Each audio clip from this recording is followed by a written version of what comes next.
O direito penal é um conjunto de normas jurídicas que é voltado para fixar os limites do poder punitivo estatal, ou seja, até onde o Estado pode ir ao exercer o seu poder de punir.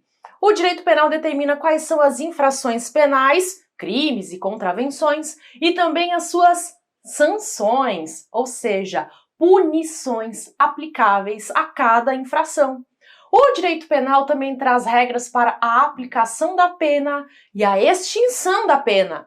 Eu sou Cíntia Brunelli e no vídeo de hoje eu vou trazer noções gerais de direito penal que vão te ajudar muito a entender essa disciplina de um jeito simples e fácil de entender. E se você ainda não é inscrito nesse canal, te convido a se inscrever para não perder os próximos conteúdos, porque muita coisa boa tá vindo por aí.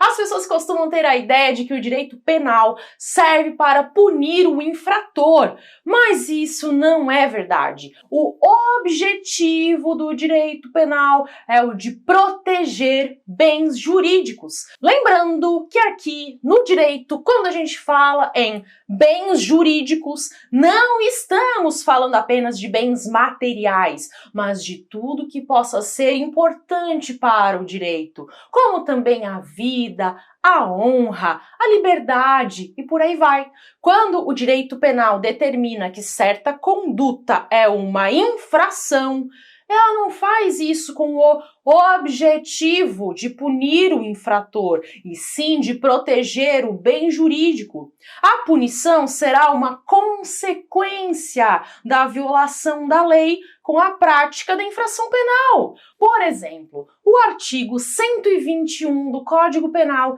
diz que é crime matar alguém. Trata-se do crime de homicídio. Ao dizer que é crime matar alguém, o objetivo final não é o de punir aquele que mata, e sim o de proteger as pessoas para que não sejam mortas. Caso uma pessoa mate a outra, aí teremos a pena para esse crime, se ela for aplicada. Afinal, a pessoa terá que ser julgada para que se avalie as circunstâncias em que esse fato ocorreu. Pode ser que haja, por exemplo, uma causa excludente de ilicitude, como uma legítima defesa. Tudo isso terá que ser avaliado ao longo do processo penal.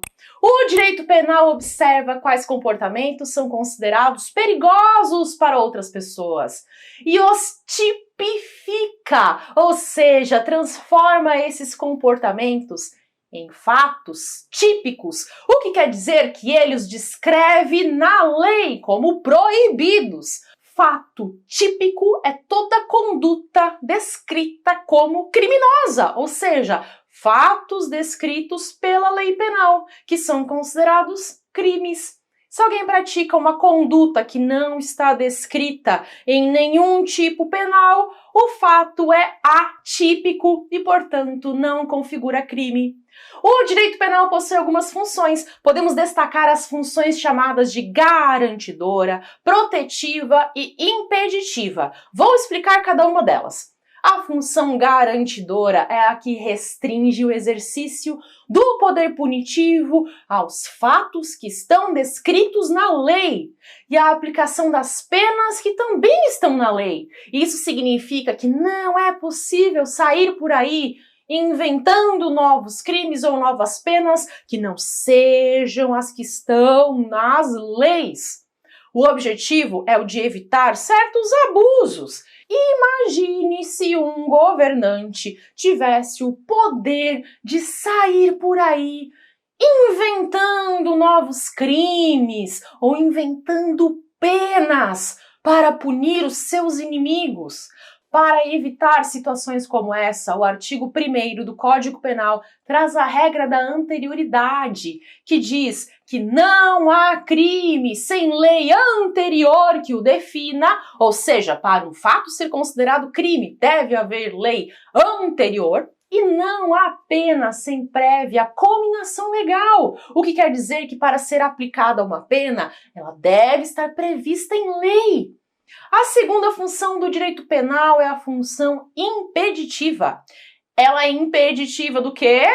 Da vingança privada. Imagine o seguinte, nos primórdios da humanidade, quando não havia Estado e nem leis, existia a vingança privada. O que quer dizer que era cada um por si. Era a lei do mais forte.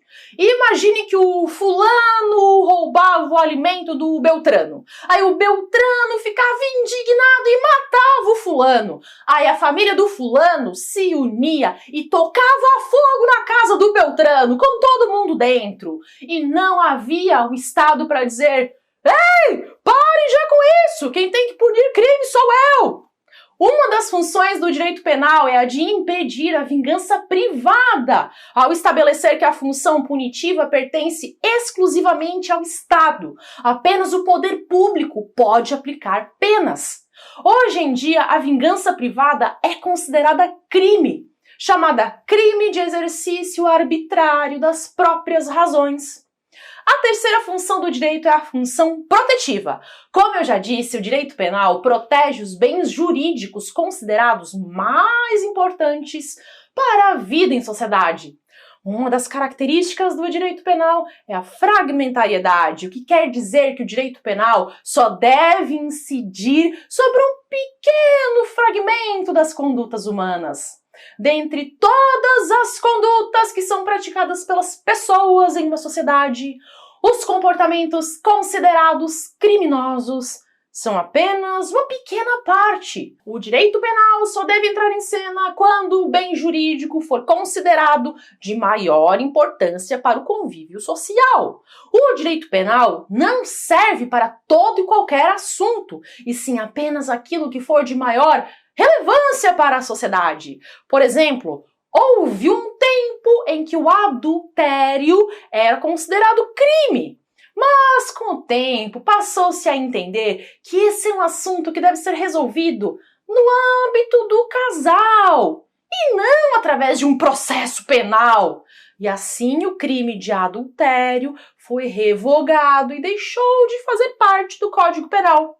Existe no direito penal o princípio da intervenção mínima, o que significa que o direito penal só deve agir quando isso for realmente necessário. Não adianta criminalizar todas as condutas se depois o Estado não conseguir fazer a repressão desses comportamentos. O princípio da intervenção mínima decorre de outra característica do direito penal, que é a subsidiariedade. Segundo a subsidiariedade, o direito penal só deve ser aplicado quando o conflito não puder ser solucionado de nenhuma outra forma. O direito penal deve funcionar como o último recurso de controle social. Antes disso, devem entrar todas as outras formas de controle, como a moral e também as leis dos demais ramos do direito, como o direito civil, trabalhista, administrativo, etc. Apenas se nada disso der certo e se o bem jurídico for considerado importante, aí entra em cena o direito penal. Eu sempre digo que é incrível ter conhecimento sobre o direito, e quanto mais você aprende, mais você quer aprender. Para aqueles que estão interessados em dar um passo além, eu preparei o curso Primeiros Passos no Direito. É um curso online em que eu trago os principais pontos para aqueles que querem ter uma base realmente forte acerca do direito. Afinal, a base é o que mais importa. Se você quiser saber mais sobre o curso, o link está na descrição do vídeo. Meu objetivo é sempre de fazer com que você compreenda o assunto em palavras simples e acessíveis. E mais do que isso, que você perceba como é fundamental entender o direito. Entender o direito está a seu alcance e eu te digo, você vai adorar fazer isso. Agradeço a sua nobre companhia até o final desse vídeo. Te desejo bons estudos para você alcançar todos os seus sonhos. Até!